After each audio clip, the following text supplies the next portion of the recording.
Halo teman-teman, Assalamualaikum warahmatullahi wabarakatuh.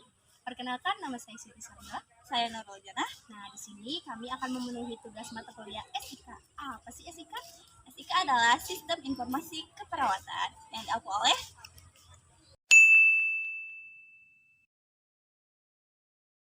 Tugasnya apa sih? telenursing ya. Oh iya, Apa sih telenursing?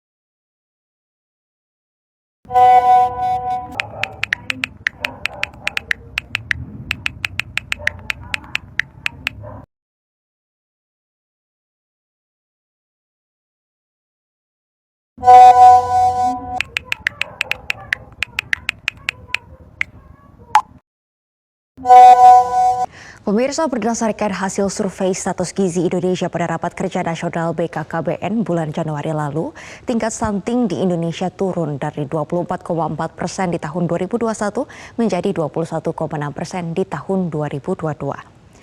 Pemirsa, angka stunting Indonesia ini memang semakin menurun, namun masih di atas standar WHO, yang mana prevalensi stunting harus kurang dari 20% menurut WHO. Presiden Joko Widodo sendiri menargetkan tingkat stunting Indonesia turun menjadi 14% di tahun 2024. Assalamualaikum, selamat malam Ibu. Waalaikumsalam, malam Ibu. Perkenalkan, nama saya Nurul Jannah, bisa dipanggil Nurul. Kalau boleh tahu, Ibu dengan siapa? Nama saya Siti Sarda, biasa dipanggil Mila, Ibu. Baik Ibu, kalau Ibu berasal dari mana? Saya berasal dari Ciamis. Dari Ciamis. Baik Bu, apa yang ingin Ibu tanyakan? Jadi gini, saya sama suami itu ada rencana untuk program hamil. Nah, tapi saya mendengar berita di TV dan ini sosial media banyak membahas mengenai stunting. Nah, kami itu takut anak kami kelak nanti kena stunting. Jadi kami ingin tahu bagaimana cara mencegahnya. Baik Ibu. Jadi itu kekhawatiran Ibu ya Bu. Kalau boleh tahu, usia Ibu berapa tahun? Usia saya sekitar 24 tahun, Ibu. Oh, baik, 24 tahun masih muda ya. Jangan dipanggil ibu dong, karena usia kita agak jauh beda gitu. Panggilnya kakak aja ya, biar lebih akrab. Oh iya, boleh, Kak. Ya, seperti itu. Baik, Kak. Sebenarnya pemikiran kakak dengan suami itu sudah sangatlah baik ya, Kak. Dan benar, kasus stunting di Indonesia itu sendiri sebenarnya cukup tinggi. Nah, tetapi pemerintahan juga sedang mengupayakan bagaimana caranya agar kasus stunting ini tidak terlalu tinggi atau menurun secara signifikan, seperti itu. Karena pasti setiap orang tua ingin yang terbaik untuk anaknya, betul kan, Kak? Iya, betul, Bu. Iya, begitu. Yang saya tahu, stunting ini kan gizi buruk ya, Kak, ya. Nah, Ya. tapi saya nggak tahu tuh apa yang menyebabkan terjadinya stunting itu. Apakah terjadi pada masa kehamilan atau setelah pasca melahirkan?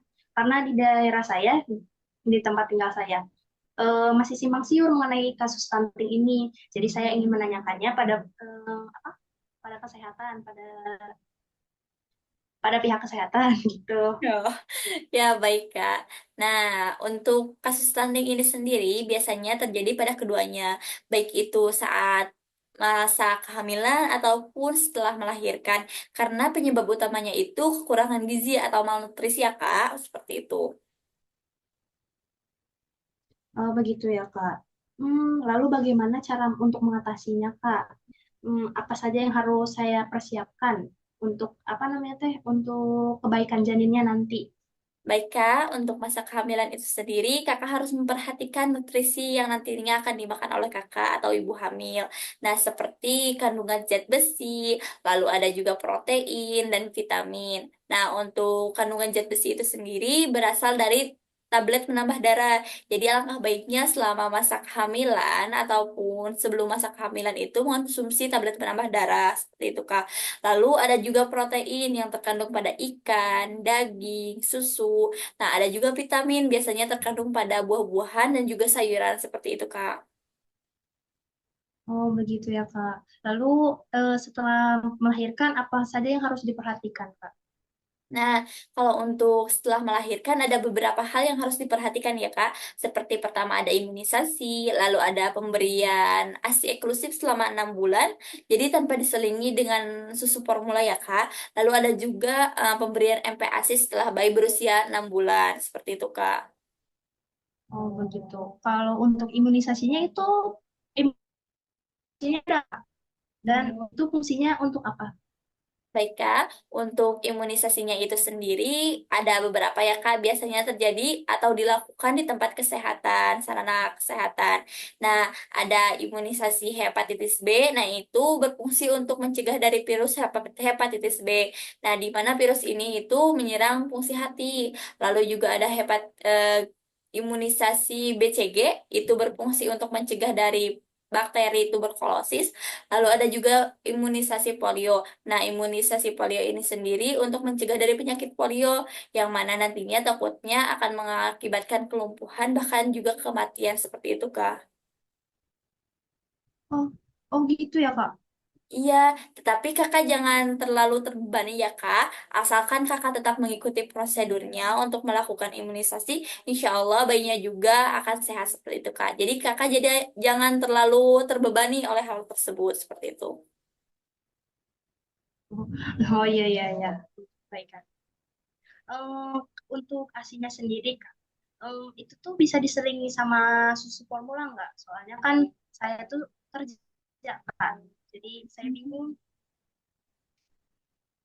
Jadi apa untuk bisa diselingi nggak. pemberian ASI itu sendiri, alangkah baiknya selama 6 bulan itu tidak boleh diselingi oleh susu formula ya Kak. Jadi harus benar-benar ASI seperti itu.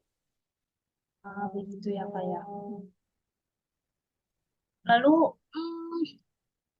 pemberian asinya, kebutuhan asinya itu diberikan beberapa tahun ya, Kak? Nah, untuk pemberian ASI itu sendiri diberikan sampai bayi berusia 2 tahun. Nah, selama proses perkembangan bayinya juga harus diperhatikan ya Kak, seperti tinggi badannya harus tetap diukur, lalu berat badannya juga harus tetap diukur. Biasanya dilakukan itu di posyandu seperti itu Kak. Oh, begitu ya, Kak ya. Baik Kak, apakah ada lagi yang ingin ditanyakan? Mungkin untuk sekarang cukup ya, Kak ya. Tapi jika nanti saya ingin bertanya, apakah saya boleh menghubungi Kakak? Tentu saja boleh, silahkan. Baik. Makasih ya, Kak ya. Maaf sudah mengganggu waktunya ya, Kak ya. Tidak apa-apa. Hmm, kalau begitu saya pamit ya, Kak ya. Saya tutup teleponnya. Assalamualaikum. Waalaikumsalam. Makasih, Kak. Ya, sama-sama. Sekian dari kami, semoga bermanfaat. Wassalamualaikum warahmatullahi wabarakatuh.